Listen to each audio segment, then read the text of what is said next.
Hi, I'm Jane Garibay, representative for the 60th District, which is Windsor and Windsor Locks. Welcome to On the Porch. I'm here today with Jessie Lavorgna, who works in the Windsor Locks Public Schools. Hi, Jessie. How are you? Hi, Jane. I'm doing well. How are you? Good, thanks. I know you got a bit of laryngitis here, but we'll get through. Yep. Let me tell you all a little bit about Jessie. I've been working with her for a couple of years now since becoming state representative. And the one thing I can just say is she definitely does a lot of good in the Windsor Locks Public Schools. Um, Jessie is a seasoned family, school, and community partnership specialist. For nearly 15 years, Jessie has worked in collaboration with schools, families, students, and communities on efforts to improve student well-being and academic growth.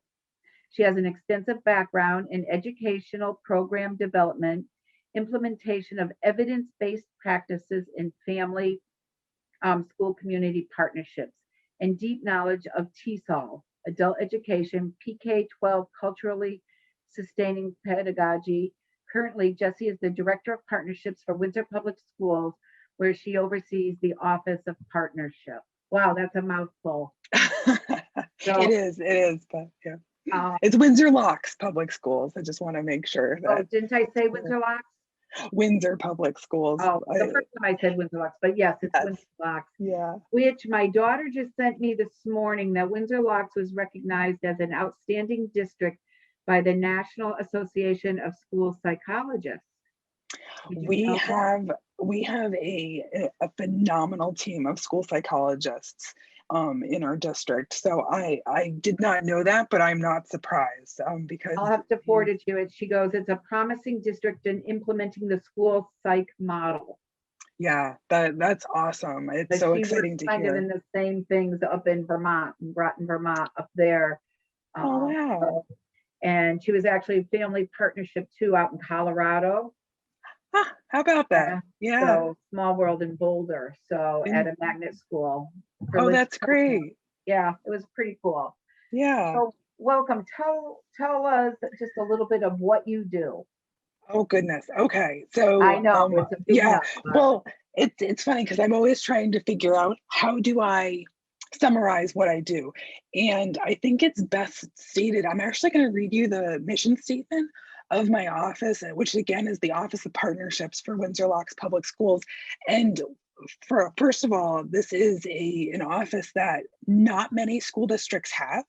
It's pretty unique in that there are a couple in Connecticut. Specifically, there's 6 of us in the Hartford region because we are funded to varying degrees.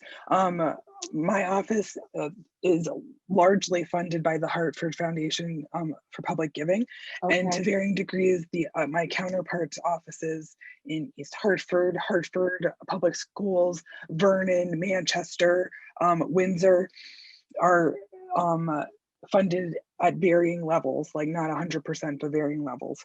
So anyhow, we're unique, but not like we're not unicorns. So anyhow, the mission of the Office of Partnerships is to co-create opportunities for Windsor Locks Public Schools, educators, families, and community members to build meaningful and productive partnerships that are committed to student learning and well-being. And the co-create part is really important in that we're coming together to create different programming and provide different services for everyone in our school community, but with the primary goal of our students being the recipients of all of this good programming, excuse me, in order to help them just be more successful both in school but also just in their personal lives. Like we do a lot around well-being, and that's not necessarily academic related. Right. So when I think of what you do, the first word that would come to mind would be partnerships and Yes. building those, with all the different stakeholders in the community, including businesses, the parents, extended families, community leaders. And, as we both know, that's how you get things done. Oh That yeah. adage, it takes a village. Yep. Yeah, very much so. So one really important statistic that I don't think a lot of people are aware of, up to and including classroom teachers, which I was one for a while, and it's that when you break down a school year into hours spent where a child spends their time, and let's say like typically a school day is 6 hours long, and so and then assuming that the child is sleeping 8 hours a night, so you have 6 hours in school, 8 hours sleeping, and then you have um, what is that, 30 somewhat hours left in the day, not 30, excuse me, four 10 hours left in the day. I wish we had That 30. right, exactly. Oh, me too, yeah. But Friday brain is difficult to do math. So, but that leftover time is all time spent out of school. And when it's actually broken down into percentages, students spend 20 over the course of a school year, or excuse me, over the course of 365 days, the calendar year, students spend 24% of their time in Wow. school and 42%, nearly double, 42% out of school and awake. So putting like just saying that learning only happens in school and that it's only done by teachers, it's not fair. And also it's just like kids live in community, as we all do.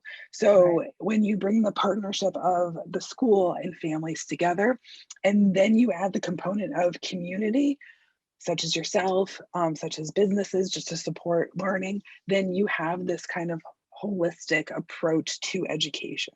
So that's a big component of what the work of the Office of Partnerships does. It's Right. just, it brings all of these, for lack of a better term, but to sound so like academic-y, it brings all these stakeholders together, Right. all for the benefit of our kids. Well, it's just like a household family when you're all working together, life is easier. So within the community. But I had stopped by the Windsor Recreation Center and I saw Sarah Maffiolini, Okay. and she's doing a project with you guys for after school for the dinner table. And it's a little rack with the cards. I was so impressed. Aren't those great? Her They're, topics, yeah. and I'm like, I want one. It was really cool. Can you talk Mhm. more about that project? Because you're doing Yeah. it in conjunction, right? Well, so I'm slightly connected to it. It's actually a partnership with our excuse me, the Windsor Locks Wellness Coalition, Okay. which I'm part of the Wellness Coalition, but it's these wonderful, they're called Talk Without Text cards. And also our director of the Youth Bureau Services is part of it too in Windsor Locks, that it's Talk Without Text. And it's a series of cards that just encourage a bunch of different conversation topics for the dinner table. It could also be used outside of the dinner table, your ride home from school with your kiddo, like wherever you are with your child.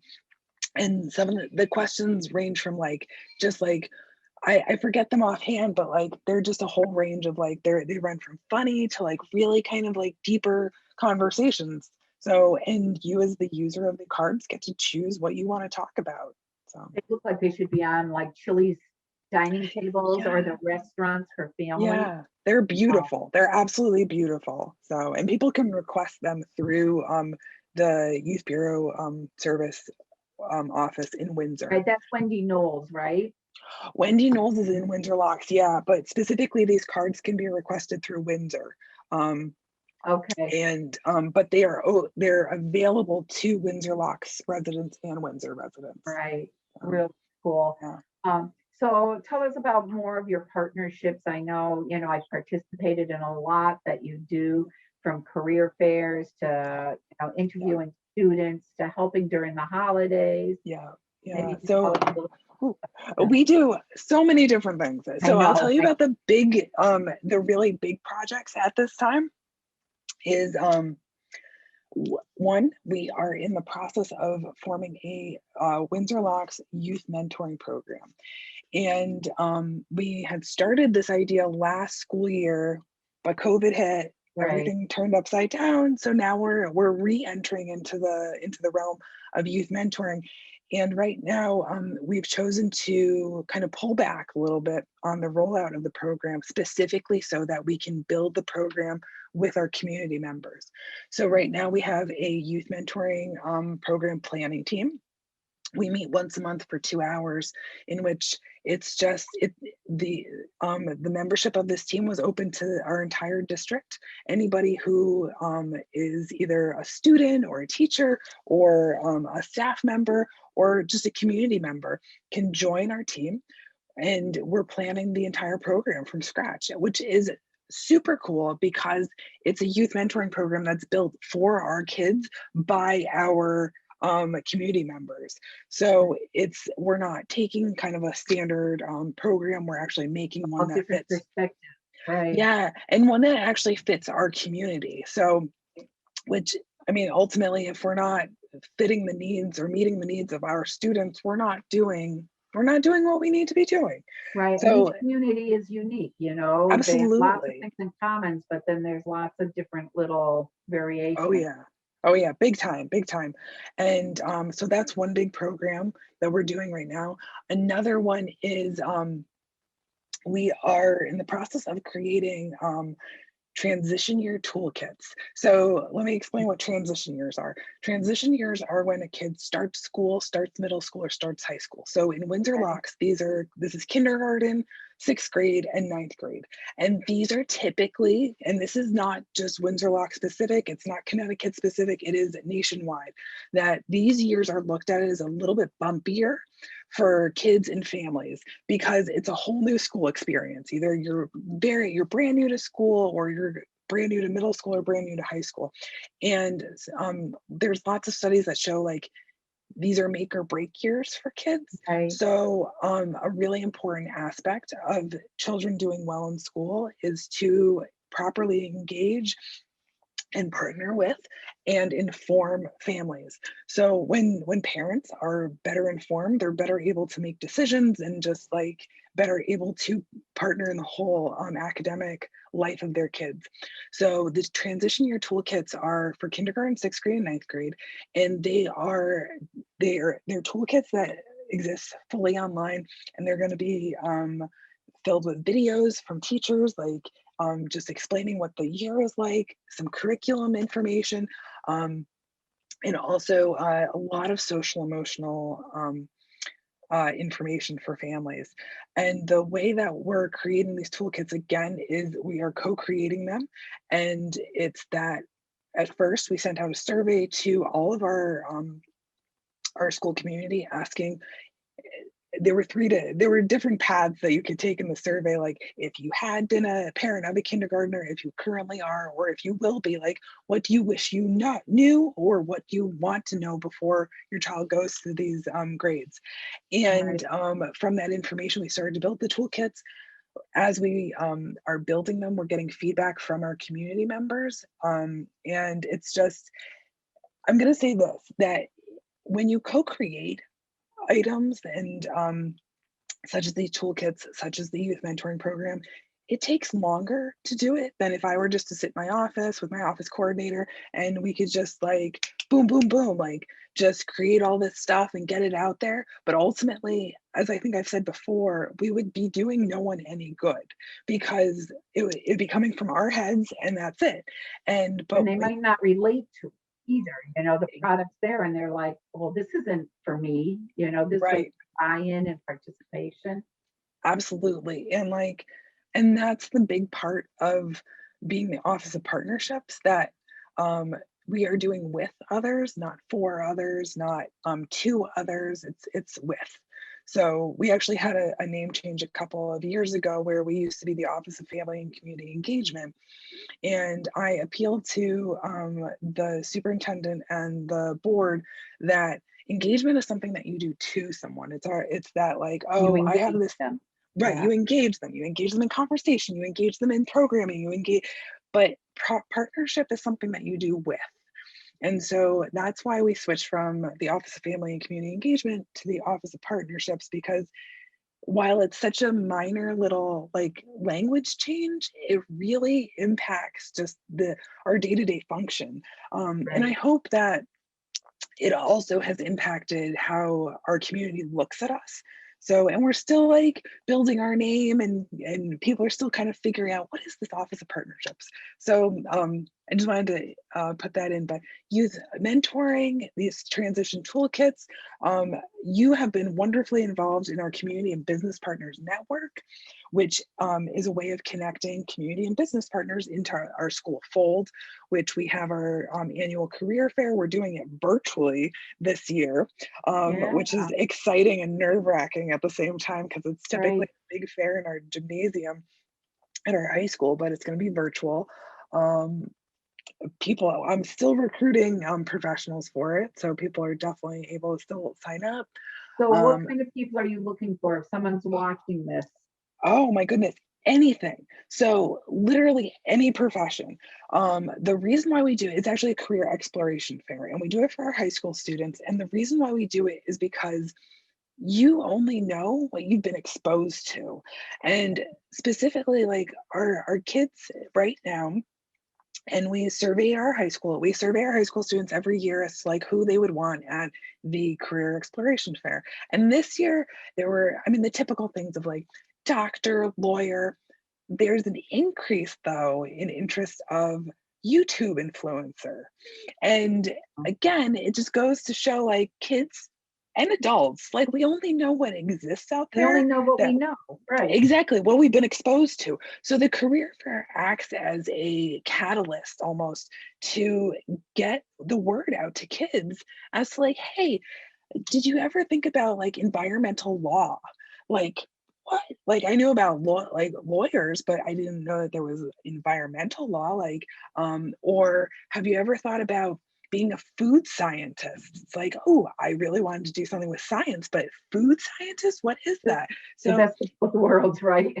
yeah, and like, I mean, it's just so anyone who is interested in spending an hour with kids, it's going to be two different sessions of 25 minutes and 25 minutes, and it's going to be a small group, so 8 to 10 students max, where professionals will, in this format, in a Zoom format, will be talking to high school students about what it is that they do professionally and answering kids' questions. It's really like, I mean, it's an awesome way to spend the morning of April 29th. So, April 29th.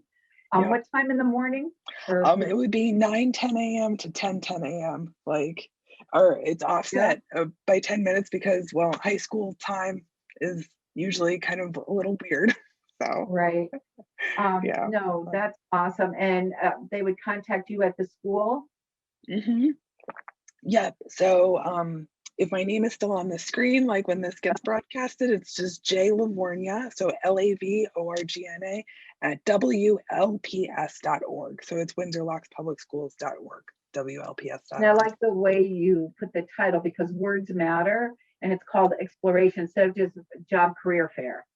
You Right. see exploration, looking at what all the different items are. So that's pretty cool. Yeah, yeah, absolutely. And like, I'm trying to think. So just kind of going down like the list of different I things that we have know, going on, like, but you're connected to everything, even if it's not, with helping, you've helped me when I had things to be able to give to the school oh or yeah, to do, and you connect people. It is yeah. that. Yeah, and that's like, so one of the aspects of my office is that, and just to be clear, the Office of Partnerships is comprised of two people. It's me and my office coordinator, Brenda Murphy, who's absolutely phenomenal. She also, though, is our district registrar. So all of new student registrations come through the Office of Partnerships. We have two titles. We have the Welcome Center and the Office of Partnerships. The Welcome Center That's is good within, though, because you meet everybody. She meets everyone oh, into the it's, school. yes, it's phenomenal. One of the reasons why, so we used to have our new student registration be based at each individual school, but that becomes pretty cumbersome for families if you have kids in Kids, like, just say two different schools. So you have to go to two different schools to register your kids. Like right? it's too That's much. And a there lot. is a benefit of doing it at the school level of like they get to see the school, they get to meet the staff there, but we centralized it a couple of years ago, actually before I started with Windsor Locks Public Schools, Mhm. just to make it an easier process for families, and that they were actually being exposed to an office that is nearly explicitly designed to support them and their children in while they're in Windsor Locks Public Schools. Right, So it's a huge benefit, though. One of the things that I miss dearly um, is that we now do registrations fully online. But beforehand, before COVID, and hopefully in the near future after COVID, we do them in person. And one of the great things about doing them in person is that you get to go to the Office of Partnerships, which is not your designed as the typical like kind of school office. It's set up in a like just a comfy kind of living room setting. We have comfy chairs. We have little cafe tables. We always right, have coffee ready for folks. There's a kid corner. We give books to everybody that comes in. So it's just like because you're joining our family. You're joining the Windsor Locks right. Public School family, and it's not. We don't want it to be cold and sterile. We want it to be warm and inviting. You So want parents to know that you're there for them and their kids, which is big awesome. time. And Yeah. not like, schools used to be so much stricter, like going into the principal's office, it was just very, and a lot of parents have, some bad feelings about schools because of what they experienced. Yes. So this is a good experience for them to feel welcome, for kids not to be so afraid, Right. when, Right. etc. Absolutely. And to that point, I actually it's that's how I like the parent aspect of having had a bad experience in school is the way that I got into this work. I used to be an adult ed a program director, and while a program director of a specific program in Providence, Rhode Island, I came to know that the majority of my students in the program, who were all adults, the majority had school age children. They did not feel comfortable in their child's school. They didn't feel comfortable talking to their child's teacher or teachers, Mhm. all because the program specifically was working towards helping folks get their high school equivalency. So a GED or just a diploma program. And um, in learning this, it's like, I mean, I had my own school experience, which wasn't that great, but I at least felt that I have a place in my child's education. And Right. um, so when hearing these individual stories of adults that they don't feel that they have a voice in their child's education is like, how is this? Like, how are schools functioning if you aren't actually working with parents or other family members that care deeply about their kids? And it was that for me was a spark of like, ooh, I really want to get into this work and just really kind of shift the paradigm of Right. how schools function, because if we aren't partnering with our kids' families and Mhm. other community members, like we're doing such a disservice both to ourselves, because they're like people are Right. resources, and we're especially not serving our children fully. So And it's so nice to have that communication where you can send an email to the teacher and say, Johnny the hamster died last night. So Billy might be a little sad today. So at least then she's aware, and back and absolutely. forth, or you know what? Billy's missed 2 homework assignments. And I know you have portals and Right. all other stuff, but that relationship between teacher, the administration, and the parent is extremely Yeah. important. Absolutely. And I mean, so much is done with technology these days, and we do have these wonderful systems that like all of these codes can be put into and like people, but one of the simplest things that we talk a lot with educators these days is that it takes a little bit more time, but pick up the phone and call. Like if you have a question about like Johnny missing class, give his parents a call, or give like his grandma or whoever is like his contact, give them a call. And because ultimately like teachers, I mean, I was a classroom teacher. It's like we care deeply about our students, and we're not calling home to say like, what are you doing wrong? We're calling home to say like, I miss my student who is your child. Like, what's going on? How can I help? So Right. that's another aspect of the Office of Partnerships, is that we really support teacher professional development in these areas, because if you go through a teacher preparation program, you will often find that family and community partnership is not in the curriculum. It is very rare, still to this day, even though there's like more than 50 years of research that really backs up this work. And we just know from like common sense and personal Right. experiences that it works. When families are part of their children's learning. So, but teachers aren't really, they're never trained on how to build partnerships. So that's one of the other aspects of the Office of Partnerships, that we support teacher learning. So, Yeah, that is like so awesome. That is really yeah. awesome. Well, our time is getting away. Maybe we'll have you back on sometime to talk Perfect. more.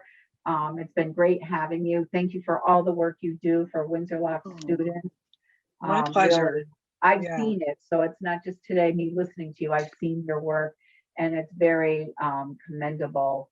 And I was so excited. It was funny how my daughter, this morning is texting me, "Hey, Windsor Locks." So really, Perfect really cool. timing. Perfect Yeah. timing. So hope you have a great weekend, and thank you for being on today. Well, thank you, Jane. This has been wonderful. I really appreciate it. Okay, thank you. So I want to thank everyone for tuning in to On the Porch, and we'll see you for the next episode. And we thank you. Have a great weekend.